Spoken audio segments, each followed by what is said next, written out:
Premi hello 6.1 Class friends, 10 welcome to Math channel B S tower class में आपका स्वागत है।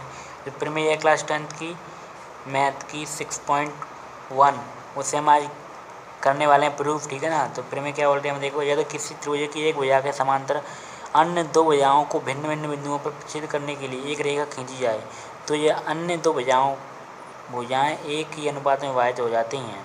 देखो, इस प्रमेय को 6.1 की प्रमेय कहते हैं। इसी प्रमेय को थेल्स की प्रमेय भी बोलते हैं। इसे आधारभूत समानुपातिकता प्रमेय भी कहा जाता है। सो फ्रेंड्स, हम अब आ गए हैं अपनी नोटबुक पर। इसमें करेंगे हम प्रमेय को प्रूफ। ठीक है ना। तो सर सबसे फर्स्ट में क्या करें, हम इसका डायग्राम बनाते हैं जो कह रही है। देखो, हमने एक त्रिभुज बनाया। ठीक है, ये त्रिभुज बना लिए। इसका नाम दे दिया ना ए बी और सी। ठीक है। अब देखो, इस रेखा के समांतर में ये भुजा है ना, इसके समांतर में एक भुजा खींचूँ जो इन दोनों भुजाओं को एक एक भिन्न भिन्न बिंदुओं पर प्रच्छेद करे। जैसे इस बिंदु पर इससे यहाँ प्रच्छेद की। ठीक है। इसमें इसका भुजा का नाम दे दिया मैंने ई एफ। क्लियर है यहाँ तक? ओके। देखो, ये भुजा ई एफ है, वो बी सी के समांतर। ठीक है ना। देखो, हमें दिया है यहाँ प्रश्न से, यहाँ लिखेंगे प्रश्न से या दिया है, ऐसे लिख सकते हैं प्रश्न से। ठीक है। क्या है कि जो ई एफ है वह समांतर है बी सी के। बी सी भैया क्लियर है?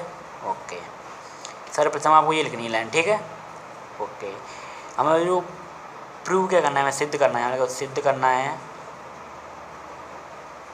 सिद्ध करना है, सिद्ध करना है कि जो ये जो भुजा है इन दोनों भुजाओं को एक ही अनुपात में विभाजित करती हैं। देखो, ये जो ए ई है, ए ई बट्टे बी ई बी बराबर है ए एफ बट्टे एफ सी। क्लियर? ये हमें सिद्ध करना है। ओके।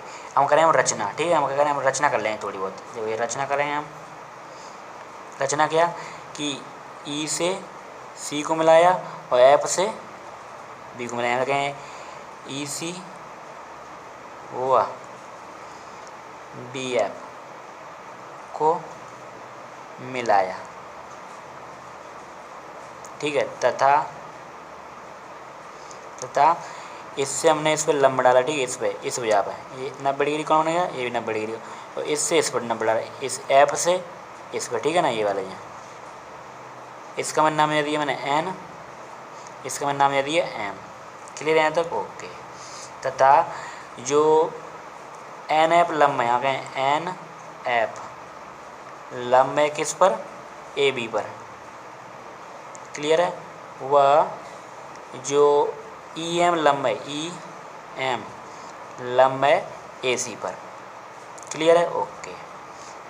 अब करें हम उपपत्ति। उपपत्ति।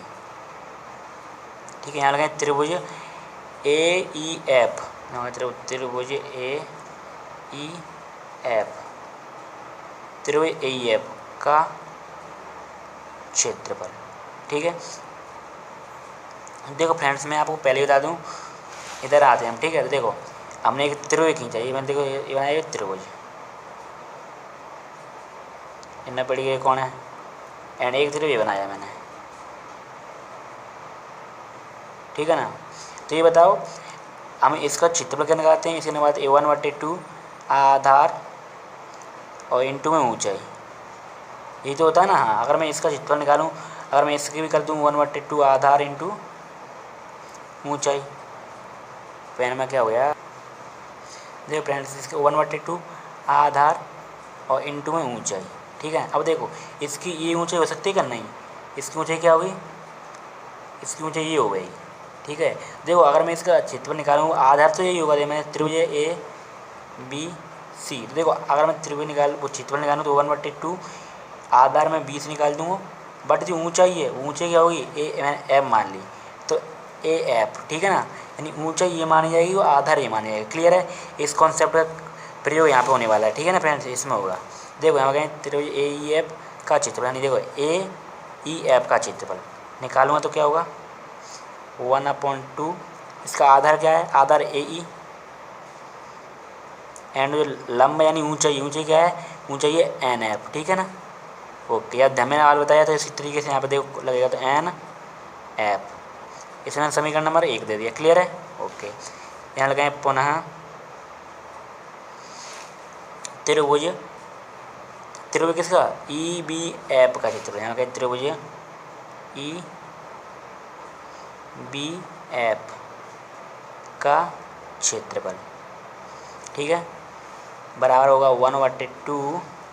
और देखो आधार, आधार क्या होगा, ई बी, मैंने आधार आधार सॉरी आधार ई बी नहीं होगा, आधार इसका क्या होगा, सॉरी आधार तो इसका ई बी होगा, ठीक है ना। मैं कहें ई बी एंड इसको ऊंचाई होगी, यानी ऊंचाई ऊंचाई ये नहीं होगी, ऊंचाई क्या होगी ये, ठीक है ना। ये समकोण त्रिभुज यानी कि लंब हो गया। Okay, N F, N F, इसमें समीकरण नंबर 2 दे दिया। क्लियर है यहाँ तक। ओके, अब मैं समीकरण देखो यहाँ कहें समीकरण 1 में 2, समीकरण 2 का भाग देने पर, ठीक है, भाग देने पर देखो यानी त्रिभुज ए ई एफ, ठीक है, का क्षेत्रफल अपॉन त्रिभुज ई बी एफ का क्षेत्रफल, ठीक है, बराबर लिखेंगे तो देखो 1/2 इंटू में ए एफ इंटू में एन एफ अपॉन 1/2 इंटू में क्या है ई बी इंटू में एन एफ। देखो इन दोनों इससे ये कटेगा एंड इससे कटेगा, क्या बचेगा यहाँ बचेगा ए एफ एंड और बट्टे में ई बी, ठीक है, ई बी। ए एफ नहीं फ्रेंड्स, यहाँ आएगी ए ई, ठीक है, ये ए ई है क्योंकि आधार ए ई तो है, यहाँ पे ए ई आएगा। देखो यहाँ पे ए ई है, ये मिस्टेक होगी, ठीक है, देखना आप ध्यान से, ए ई है। इस समीकरण में ए दे देता हूँ, ठीक है, ए नाम दे दिया मैंने। क्या लगे इसी प्रकार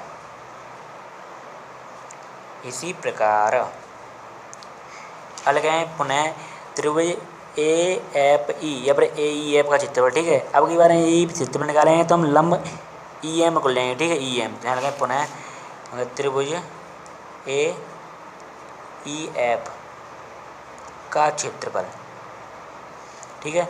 अगर निकालूंगा तो 1/2 एंड आधार के बोलूँ तो आधार देखो, आधार ये ए एफ, ठीक है, यानी देखो ए एफ और ऊंचाई क्या है, ऊंचाई ई एम, ठीक है ना, यानी लंब तो मैंने लिख लिया ई एम। इसका मैं समीकरण नंबर 3 दे दिया, ठीक है। ओके, अब लिखें अब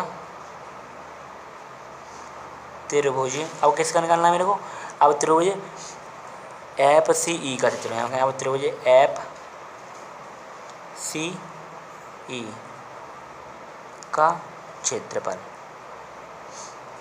बराबर क्या होगा 1/2, ठीक है ना। एंड आधार क्या है, आधार इसमें एफ सी क्या है, आधार एफ सी, ठीक है, यहाँ लिखा था मैंने एफ सी और ऊंचाई ई एम, ठीक है, मैंने लगाया यहाँ पे ई एम, ठीक है, इसे समीकरण नंबर 4 दे दिया। क्लियर है। ओके, अब हम न्यू पेज पे आते हैं फ्रेंड्स। यहाँ पे आपको लिखना है चूँकि इस तरीके से पेपर में, चूँकि हम जानते हैं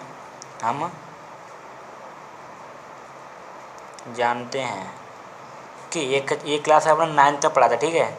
हम जानते हैं कि समांतर भुजाओं एवं एक ही आधार पर बने त्रिभुजों के क्षेत्रफल क्या होते हैं, बराबर होते हैं, यानी समान होते हैं, ठीक है। देखो यहाँ पर मैं बताऊँ आपको, देखो समांतर भुजा कौन सी है, ये समांतर भुजा, ठीक है, और एक आधार क्या है, ई एफ, ये आधार होगा, ठीक है। तो यानी देखो ई एफ, ये जो त्रिभुज है ये वाला, इसका क्षेत्रफल, और ये वाला त्रिभुज ए वो ई एफ सी, ठीक है, ये वाला त्रिभुज और ई बी एफ क्षेत्र क्या है त्रिभुज, इन दोनों का क्षेत्रफल समान होगा, ठीक है, बराबर। ये आपको प्रूव करना है। यहाँ पर कहीं लिख के लाइन पूरी लिखना है। हम जानते हैं कि समांतर भुजाओं और एक ही आधार पर के मध्य बने दो त्रिभुजों का क्षेत्रफल समान होता है, ठीक है, ये लिखना है आपको। यहाँ पर फिर लिखना है आपको इसलिए जो एरिया है, एरिया नहीं क्षेत्रफल, कौन से का, देखो यानी ई बी एफ, यानी त्रिभुज ई बी एफ होगा, ई बी एफ बराबर होगा एरिया एफ सी ई, ठीक है, एफ सी यानी कि एफ सी ई, ठीक है, इनके दोनों बराबर होगा। ये आपको समीकरण देना है, कुछ भी मान लो, इसे हम दे देते हैं 5 समीकरण, ठीक है। अब देखो, अब लिखेंगे आपको समीकरण 4 का समीकरण 3 भाग देने पर, ठीक है। यहाँ लिखें समीकरण 4 का 3 में भाग देने पर, ठीक है। और देखो इन दोनों का बराबर क्षेत्रफल है, हम लिखें क्या, त्रिभुज ए ई एफ का क्षेत्रफल, ठीक है, अपॉन ए ई एफ का क्षेत्रफल क्या है, ये वाला, ठीक है, सॉरी ये कहाँ है, ये वाला ए ई एफ का क्षेत्रफल, ठीक है। और त्रिभुज एफ सी ई, और एफ सी ई ये इसके बराबर मैं इस वाले त्रिभुज को रख सकता हूँ ना, ये दोनों बराबर समीकरण 3 से यहाँ लिख लूँगा त्रिभुज ई बी एफ का क्षेत्रफल, ठीक है। और देखो बराबर लगेंगे 1.2 इंटू में A F into E M, ठीक है। यहाँ लगेंगे E F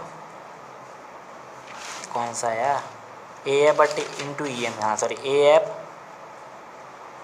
F into E M, ठीक है। और अपॉन 1/2 इंटू में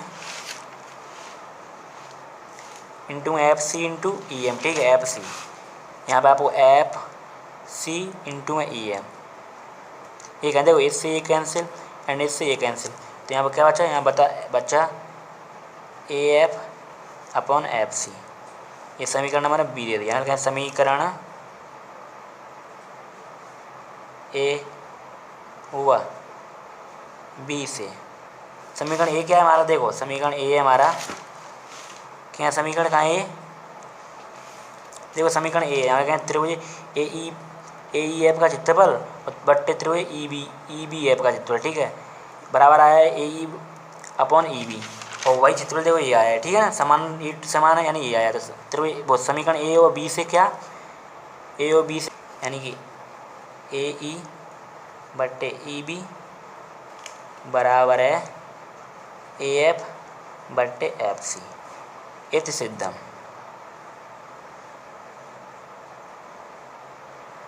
ठीक है, प्रूव